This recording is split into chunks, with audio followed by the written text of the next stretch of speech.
Tracy, can you believe that we're going to be graduating? It feels like just yesterday we were freshmen. I know, right? It's been a wild ride for sure. I mean, high school's been great and all, but if I change one thing, I would probably choose my classes more carefully. I might have stressed myself out a bit too much this year with all the AP classes that I chose. Well, we could look back at those classes with hindsight, and if any of you are struggling to pick your courses for next year, we've got just the thing for you.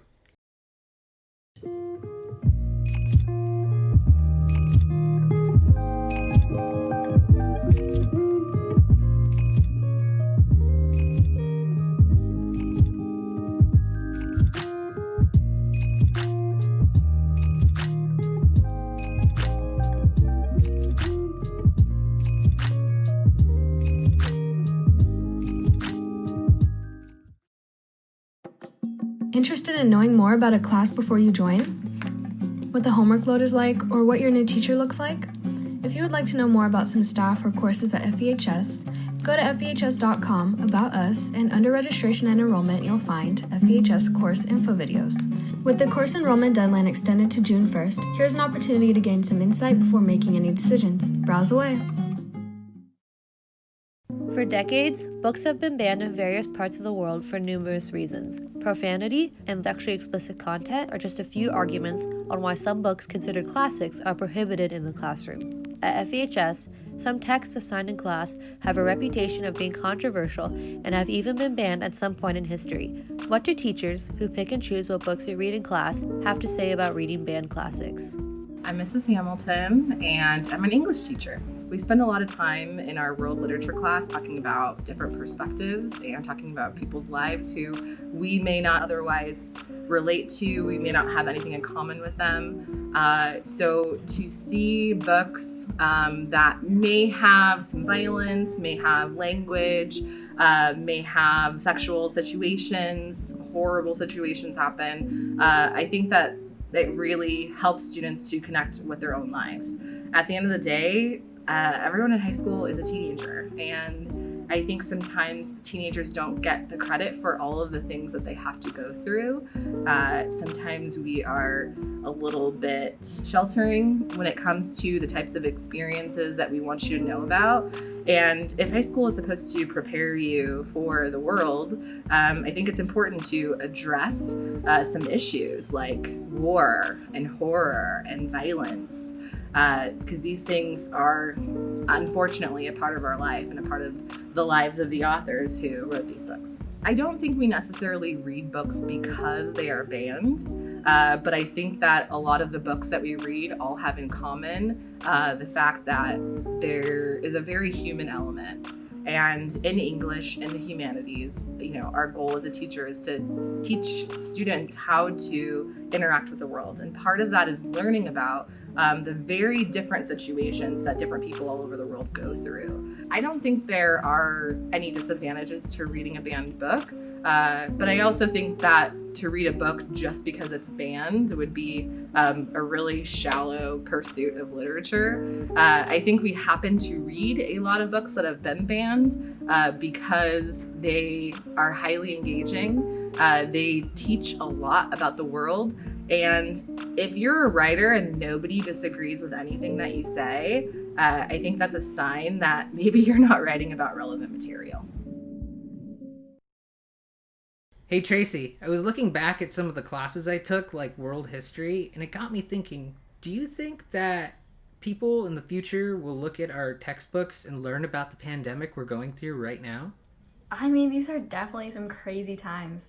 I think the smart thing to do right now is to look at how pandemics were handled in history and to learn from past mistakes so that we don't repeat them. I've been doing some research actually, and there's a ton of ways to support and protect our community during this pandemic. Oh, definitely, I agree with you. Sorry, I got really distracted because I was looking on Instagram and I noticed that MC3 or Minecraft Club built an entire replica of our school. Did you see that on their Instagram? Are you kidding? Of course I have. It looks exactly like the real thing, and it definitely made me miss our campus. Let's take a look at it right now.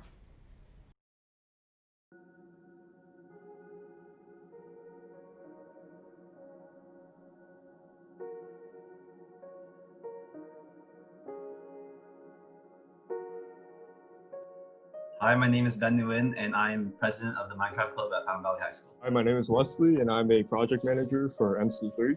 Hi, my name is Audrey, and I am project manager for MC3. Hi, my name is Jaden, and I'm the treasurer for MC3.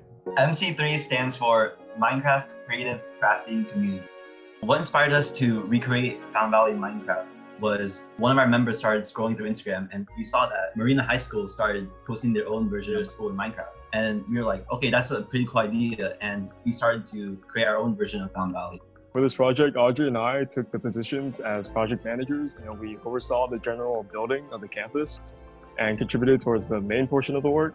After we showcased the campus to our friends, they wanted to hop on the server, and we got an additional 5 builders. It's honestly really fun, but it's a lot of hard work because we're trying to do everything like super accurate, and there's only so many, there's a lot of limitations with being all pixelated in Minecraft. I would say it's bringing us closer together by working on this project. Having to coordinate to build this project was a lot easier than if it was with someone we wouldn't know, like a general member. After we're done building the whole campus, we plan to put the server online and make it available to every student who has a Minecraft account. And once we're done with this whole project, we plan to start building the OCC stadium for graduation. During spring break, I wasn't really doing much until we started this project, but now that I have something to look forward to every day, I'm excited to get up in the morning now.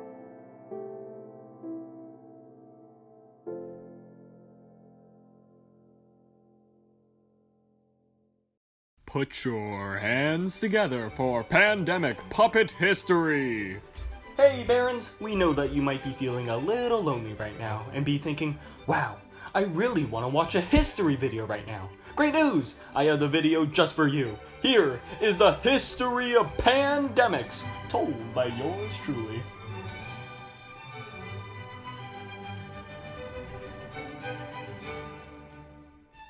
You ever heard of a fellow called Justinian the First? Well, of course you did. Well, during his reign of the Byzantine Empire, and for some years after, the plague of Justinian was a dark shadow over the Mediterranean.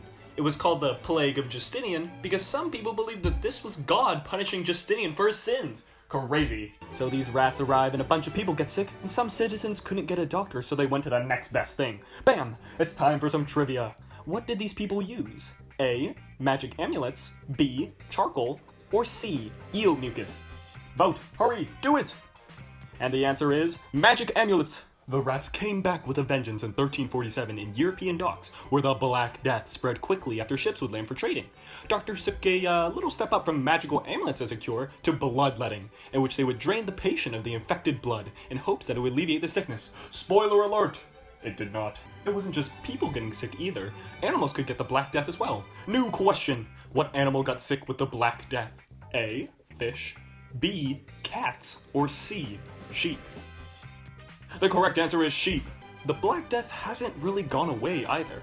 It returned years later in the city of Ragusa, Italy. But port officials isolated the sailors in question for 40 days, otherwise known as a quarantine, which is where the modern term quarantine comes from today. There are also about 1,000 to 3,000 cases of the Black Death every year, even in the 21st century. We're gonna jump forward a few hundred years to 1918, just as World War I was ending. A mysterious new strain of the flu popped up in various countries, but due to media blackouts to keep morale up, Spain was the first to report on this pandemic. Thus, it became known what we call it today, the Spanish flu. The flu season during spring of 1918 was pretty average, actually with patients recovering in a couple of days and very few deaths. However, during the fall of that same year, the flu came back and would kill victims in a matter of hours. Some cities refused to acknowledge how contagious the flu was though, like Philadelphia, who still held a Liberty Loan Parade attended by thousands of people. Within 10 days, 1,000 of them had died and 200,000 were sick. Good thing we learned our lesson though, we're all staying inside during this time.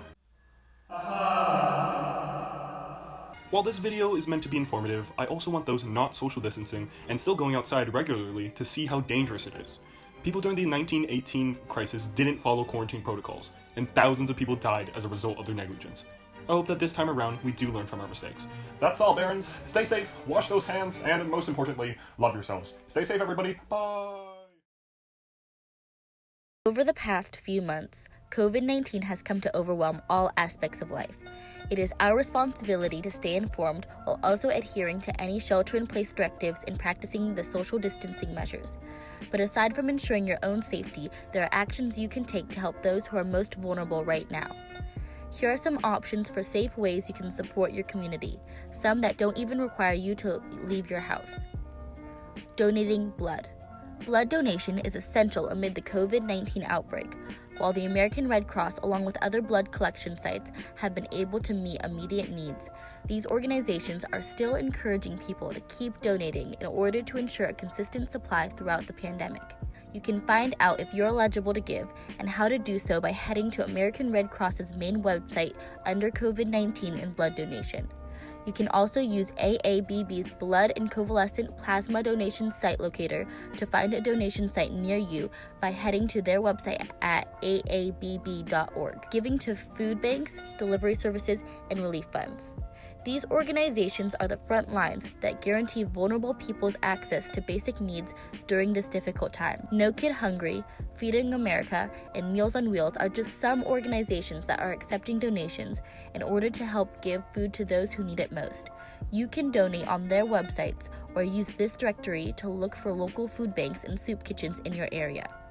Charity Navigator has also put together a list of trustworthy organizations if you're looking for other places to donate. Support local workers. Local businesses are struggling to stay afloat as non-essential workers have been ordered to stay at home. One way to help is to purchase a gift card to your favorite local restaurant or coffee shop with plans to use it in the future, or see if a spot sells any merchandise you can buy.